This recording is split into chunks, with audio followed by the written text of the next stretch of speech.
Greetings! We're from Institut Teknologi 10 November Surabaya, Indonesia, and we are proposing a project titled Low-Cost Public Temperature Measurement System based on the Internet of Things. Now, you might wonder, why do we propose this project?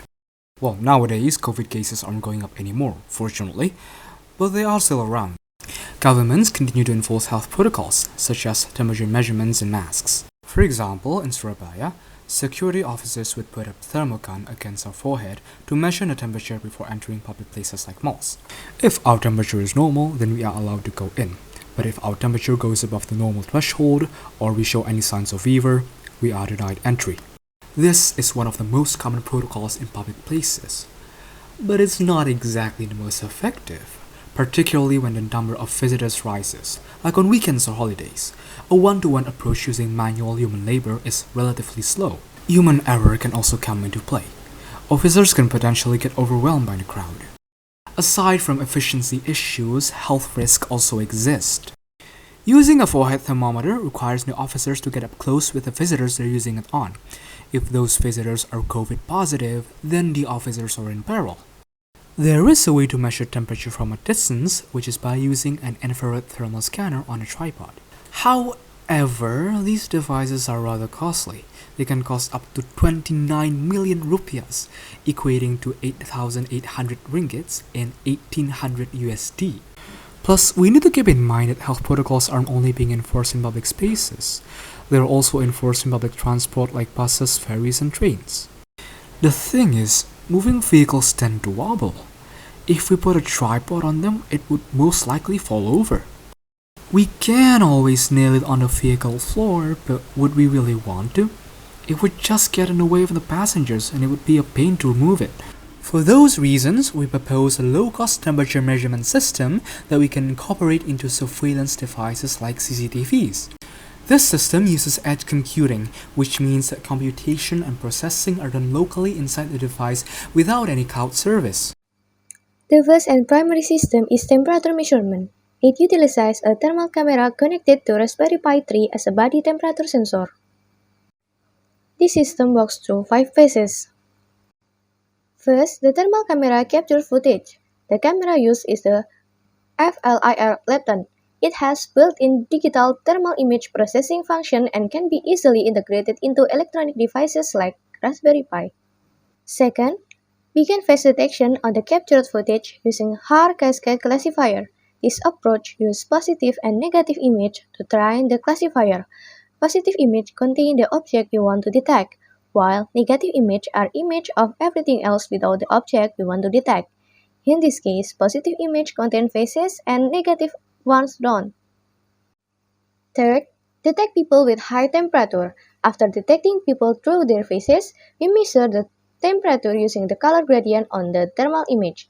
Temperature is deemed high if it goes above the threshold theta. We can set this threshold through the web information system. Fourth, if any person with a high temperature is detected, send information through the WebSocket and store it inside the database. This information consists of a timestamp and the number of people with high temperature. The web information system will also display a warning related to this. 5. Display the result of measurement on the web. If there is no person with a high temperature, measurement result will be displayed directly on the web without sending any information. The measurement result on the web consists of the number of people and their temperature.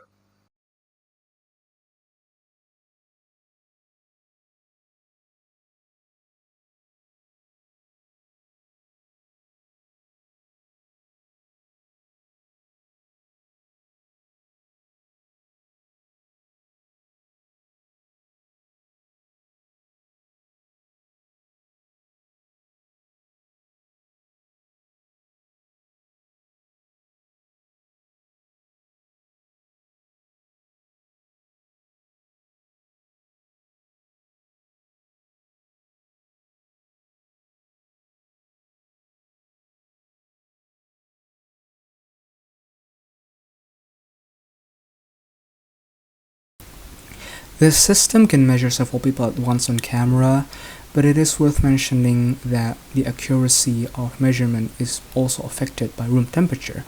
Further limitations will be mentioned in later sections of the video. we plan to integrate another system with temperature measurement, that is, mask wearing detection. Here, WebSocket programming plays the same role. It establishes a connection between the program and the web information system. However, instead of a thermal camera with Raspberry Pi, this system uses a 1080p HD USB camera with NVIDIA Jetson Nano. Workflow phases are also similar to the temperature measurement system. First, the camera captures the footage. Footage captured by the camera is then read as a frame. Second, extract human faces from the frame as a region of interest or ROI. Third, if at least one face is detected, perform mask wearing detection using MobileNet V2 deep learning. Fourth, send the captured frame detection result through WebSocket.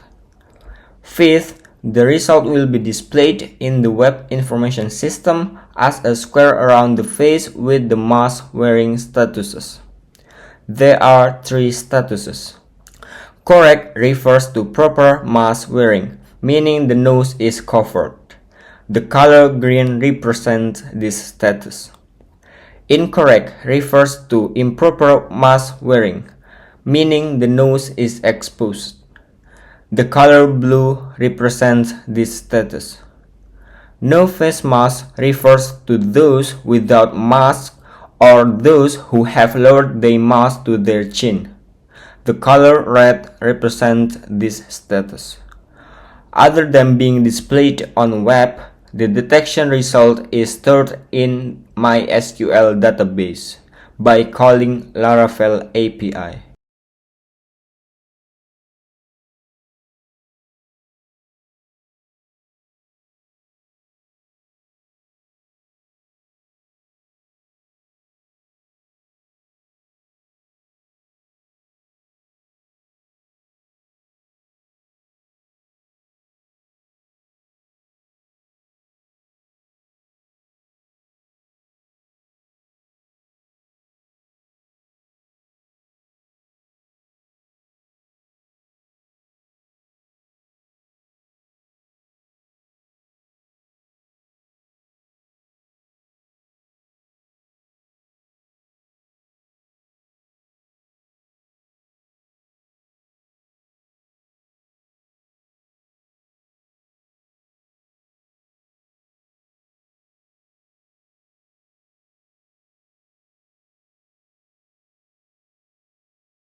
The system is capable of handling more than one person on camera.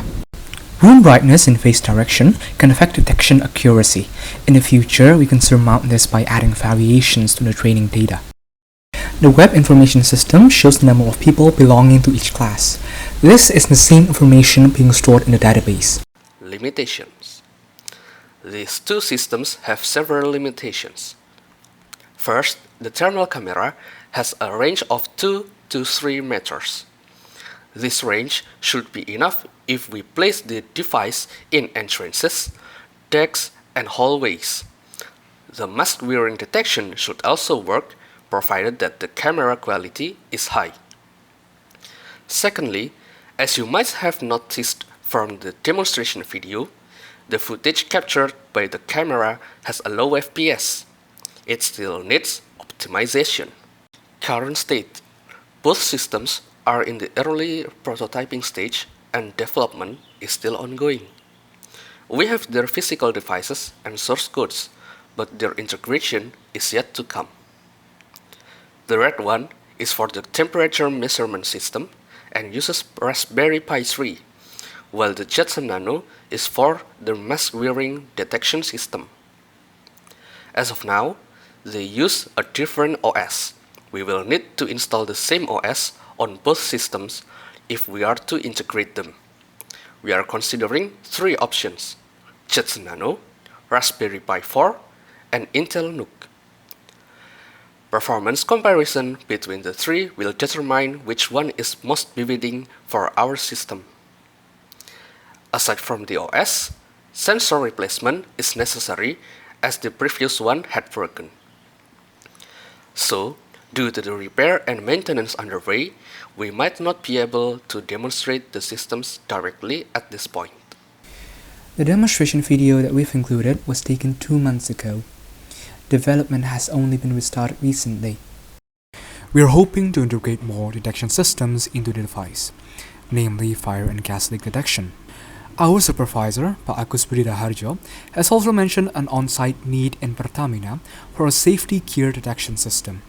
Please be aware that these are still ideas and we have yet to finish implementing them. We'd like to credit our seniors, Mas Francisco Saverius Kevin Kusnadi and Mas Muhammad Rafi Bisira, for working with us in developing the temperature measurement and mask wearing detection systems. Lastly, we'd like to thank Pak Agus Budi Raharjo